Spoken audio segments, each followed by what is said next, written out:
Hello दोस्तों, welcome back to the CAD engineer. आज हम डिस्कस करेंगे ऑटो साइकिल्स के बारे में। अब दोस्तों, हमने ऑटो साइकिल्स क्यों बनाया है? ये दोस्तों एक थ्योरेटिकल साइकिल है। मैं इसे एक्चुअल में प्रेजेंट नहीं करती, ये एक आइडियल साइकिल है। हम जब भी कोई पेट्रोल इंजन डिजाइन करते हैं रियलिटी में, प्रैक्टिकली, तो हम उसकी इफिशिएंसी चेक करेंगे, कितने परसेंट हमें वर्क आउटपुट मिल रहा है। और हम क्या करेंगे, फिर थ्योरेटिकली ऑटो साइकिल में चेक करेंगे उन्हीं वैल्यूज को पुट करके कि हमें कितनी इफिशिएंसी मिल रही है। फिर क्या होगा, इफिशिएंसी डिफरेंस आएगा, प्रैक्टिकली कुछ और होगा और जो थ्योरेटिकली कुछ और वैल्यू है। तो हम दोनों कंपेयर करेंगे और हम देखेंगे, फिर सोचेंगे हम कि हम जो हमारा पेट्रोल इंजन है उसकी इफिशिएंसी को कितना बढ़ा सकते हैं और ज्यादा उससे वर्क आउटपुट ले सकते हैं।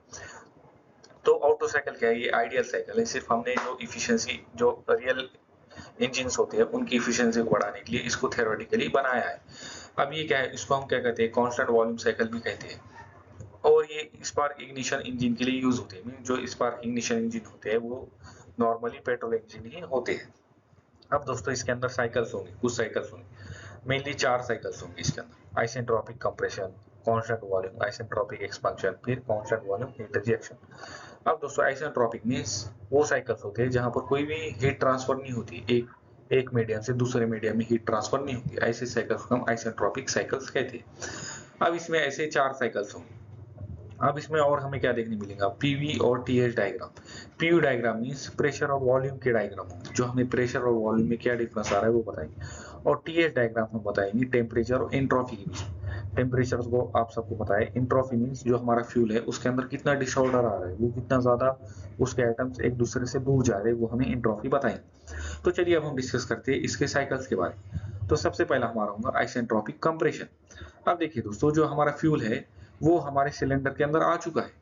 आने के बाद जो हमारा पिस्टन है उसने उसको कंप्रेस किया हुआ है। तो उस साइकिल को अब हम क्या कहेंगे, आइसेंट्रोपिक कंप्रेशन। तो यहाँ पर क्या हुआ है, जो पिस्टन है वो हमारा मूव हुआ है BDC to TDC, bottom dead centre to top dead centre पे हमारा पिस्टन यहाँ पे मूव हुआ है, जैसे आप यहाँ पे देख सकते हैं। हम डायरेक्ट यहाँ पर है दोस्तों, यहाँ से हम स्टार्ट कर रहे हैं हमारी साइकिल। अब यहाँ पर क्या हुआ है, जो एयर और फ्यूल है उसका जो मिक्सचर है वो कंप्रेस हुआ है। तो यहाँ पर कंडीशंस क्या हुई, प्रेशर, वॉल्यूम, टेम्परेचर, एंट्रोपी कैसे रिएक्ट करें। प्रेशर क्या है, इंक्रीज हुआ है, जैसे कि आप देख सकते हैं यहाँ पर प्रेशर इंक्रीज हुआ है क्योंकि कंप्रेशन हुआ है। वॉल्यूम डिक्रीज हुआ है। और टेम्परेचर क्या है, यहाँ पर इंक्रीज हुआ है कंप्रेशन की वजह से। और जो एंट्रोपी हमारी वो कांस्टेंट है अभी। अब देखिए दोस्तों, यहाँ पर जैसे हमारा जो फ्यूल है वो कंप्रेस हुआ है, तो अब यहाँ पर क्या होगा, जो स्पार्क प्लग है वो इग्नाइट करेगा। इग्नाइट करने से क्या होगा, जो हमारा फ्यूल है वो बर्न हो जाएगा, वहां पर कंबशन हो जाएगा। तो यहाँ पर क्या हुआ, हीट ऐड हो जाएगी। अभी वॉल्यूम हमारा कांस्टेंट है, अभी हमारा पिस्टन ये नीचे मूव नहीं हुआ है, वहीं पे हमने क्या किया, स्पार्क प्लग हुआ है। माइक्रो सेकंड में हम ये देख रहे हैं चीजें क्या हो रही। तो यहाँ पर वॉल्यूम अभी कांस्टेंट है और हमारे स्पार्क प्लग ने इग्नाइट किया है और यहाँ पर कंबशन हुआ। तो यहाँ पर क्या होगा, प्रेशर जो है तो इंक्रीज हो जाएगा, वॉल्यूम भी कांस्टेंट है, टेम्परेचर क्या होगा, इंक्रीज हो जाएगा और एंट्रोपी भी इंक्रीज हो जाएगी। अब यहाँ पर पीवी और टीएच डायग्राम देखिए आप। यहाँ पर 1 to 2 में हमने देखा था क्या होता, प्रेशर इंक्रीज होता, वॉल्यूम डिक्रीज होता। अब 2 to 3 में क्या है, हमारा जो वॉल्यूम है वो कांस्टेंट ही है, वहीं पर है। अब प्रेशर क्या हुआ, अचानक से इंक्रीज हुआ है। और टेम्परेचर क्या है, यहाँ पर देखिए 2 to 3 में हमारा टेम्परेचर इंक्रीज हुआ है और एंट्रोपी भी इंक्रीज हुई है। अब देखिए दोस्तों, जो हमारा पिस्टन है यहाँ से नीचे की तरफ आया है। क्यों, क्योंकि उसने गैसेस ने उसको पुश किया है, क्योंकि बहुत सारा वहां पर प्रेशर क्रिएट हो गया था कंबशन की वजह से। तो नेक्स्ट प्रोसेस क्या है हमारी, 3 to 4। ये हमारी 3 to 4, यहाँ पर देख सकते हो 3 to 4 और ये भी 3 to 4। अब आप इसमें क्या हो रहा है हम देखें, पिस्टन जो हमारा टीडीसी से बीडीसी की तरफ मूव, टॉप डेड सेंटर से बॉटम डेड सेंटर की तरफ मूव, प्रेशर डिक्रीज हो क्योंकि वॉल्यूम बहुत ज्यादा इंक्रीज हो गया है। टेम्परेचर भी क्या होगा यहाँ पर, अब डिक्रीज होगा क्योंकि वॉल्यूम इंक्रीज हो गया और बहुत ज्यादा हमारी गैस एक्सपैंड हो गई।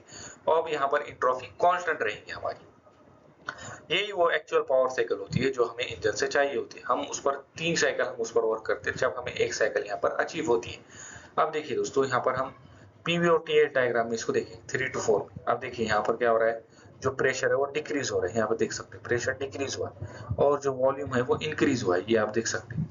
और टेम्परेचर और एंट्रोपी में क्या हुआ, देखिए 3 to 4 में जो एंट्रोपी है हमारी वो कांस्टेंट है और जो टेम्परेचर है वो डिक्रीज हो गया है। अब नेक्स्ट है हमारे दोस्तों कांस्टेंट वॉल्यूम हीट रिजेक्शन।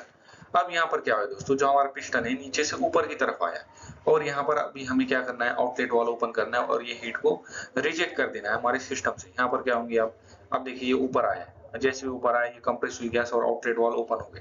तो यहाँ पर क्या है, अभी इस वॉल्यूम हम कंसिडर करेंगे कि वॉल्यूम कांस्टेंट है। यहाँ पर क्या हुआ, प्रेशर डिक्रीज हुआ, क्यों? क्योंकि आउटलेट वाल्व ओपन हुआ है और हमारी गैसेस बाहर जा रही है, तो प्रेशर क्या डिक्रीज हुआ है, वॉल्यूम क्या है कांस्टेंट रहेगा।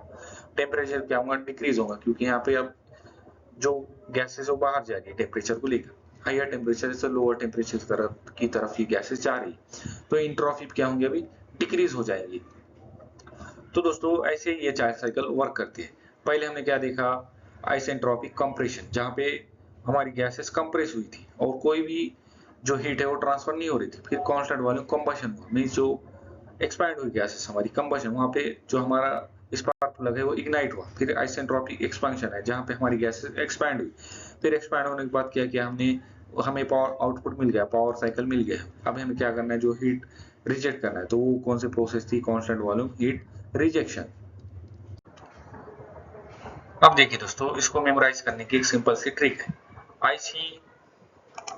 ICCV या फिर IC भी आप इसको पढ़ सकते हैं। IC isentropic compression, constant volume heat radiation, isentropic expansion, constant volume heat reaction. अब दोस्तों ये आपके ऊपर डिपेंड करता है कि आप इसको कितना सिंपल बना सकते हो याद करने के लिए। चलिए दोस्तों, अब हम देखेंगे कि ऑटो साइकिल को हम कैसे फाइंड आउट कर सकते हैं। उसके लिए थर्मल इफिशिएंसी के लिए हमारे पास फॉर्मूला क्या है, थर्मल इफिशिएंसी फाइंड आउट करने के लिए ऑटो साइकिल, तो हमारे पास सिंपल फॉर्मूला है दोस्तों, 1 minus heat reject divided by heat input, में जो हमारे सिस्टम ने हीट रिजेक्ट कर दी है उसको डिवाइड करेंगे हम हीट इनपुट से। अब ये पूरा फॉर्मूला क्या होगा दोस्तों, ये तो शॉर्ट फॉर्मूला है, ये पूरा फॉर्मूला है heat input minus heat output divided by heat input. अगर आप उसको शॉर्ट करोगे तो 1 minus heat output divided by heat input. हमने उसको कितनी हीट दी है और उसने कितनी रिजेक्ट की है, ये फॉर्मूला हम बताएंगे। कि इफिशिएंसी क्या होती है, हमने उसको कितनी इफिशिएंसी दी, 100% में उससे वर्क किया, तो उसने वर्क आउटपुट कितना किया, 30% 40%, तो ये उसकी इफिशिएंसी होगी। और उसके लिए दूसरा फॉर्मूला क्या है, 1 माइनस 1 डिवाइडेड बाय आर क्या है, ये कंप्रेशन रेशियो, और ये क्या है हमारा स्पेसिफिक हीट रेशियो। अब हमें कंप्रेशन रेशियो क्या है दोस्तों, V1 माइनस V2, ये दो वॉल्यूम के बीच में का डिफरेंस बताएगा हमें कंप्रेशन रेशियो। और Cp minus Cv means constant pressure और कांस्टेंट वॉल्यूम, ये हमें क्या बताएगा, स्पेसिफिक हीट रेशियो। अब एज इट इज इस फॉर्मूले को हमें यूज करना है इफिशिएंसी को फाइंड आउट करने के लिए। चलिए अब एक प्रैक्टिकल एग्जांपल के थ्रू इसको हम समझते हैं। चलिए अब एक प्रैक्टिकल एग्जांपल देखते हैं। अब हमें कंप्रेशन रेशियो दिया है 8 और हीट स्पेसिफिक रेशियो दिया है हमारे 1.4। तो अब एज इट इज इस फॉर्मूले में हमें ये सारी वैल्यूज को पुट कर देना है। अब जो फॉर्मूले के नीचे की वैल्यू थी स्पेसिफिक हीट रेशियो, वो कितना आया था, तो 8:0.4, जो अप्रोक्सीमेटली होगा 2.297। अब फाइनल हम इसको कैलकुलेशन करेंगे, 1 माइनस 1 डिवाइडेड बाय जो हमारे फॉर्मूले की वैल्यू आई है वो हम यहाँ पर रखेंगे, तो ये कुछ आएगा 0.565। मीन्स जो हमारा ऑटो साइकिल है उसकी इफिशियंसी होगी 56%। अगर जब कब होंगी ये, जब हमारा कंप्रेशन रेशियो हमने उसको दिया है 8। तो लेकिन दोस्तों ये 56 इफिशियंसी, ये आइडियल इफिशियंसी है। जो रियल इंजन में हमें इफिशियंसी अचीव होती है वो होती है 25 to 35% ओनली। और जितना ज्यादा कंप्रेशन रेशियो हमें मिलेगा उतनी ज्यादा ही इफिशियंसी हमें अचीव होगा, जितना कम कंप्रेशन रेशियो होगा उतनी ज्यादा हमारी इफिशियंसी डिक्रीज होगी। तो दोस्तों आज हमने देखा ऑटो साइकिल्स के बारे में बेसिक डिस्कशन। तो दोस्तों अगर आपको वीडियो पसंद आया हो तो शेयर कीजिए अपने दोस्तों के साथ, और लाइक और सब्सक्राइब कीजिए द गाइड इंजीनियर चैनल। आपके सपोर्ट से ही चैनल ग्रो करेंगे और भी अमेजिंग वीडियोस आएंगे। और आपको इस वीडियो की पीपीटी मेरे टेलीग्राम चैनल पर भी मिल जाएंगी, जिसका लिंक मैंने डिस्क्रिप्शन बॉक्स में दे दिया है। और आपको अगर कोई भी डाउट हो तो आप मुझे कमेंट बॉक्स में कमेंट करके पूछ सकते हो। So thank you so much दोस्तों, मिलते हैं नेक्स्ट वीडियो में।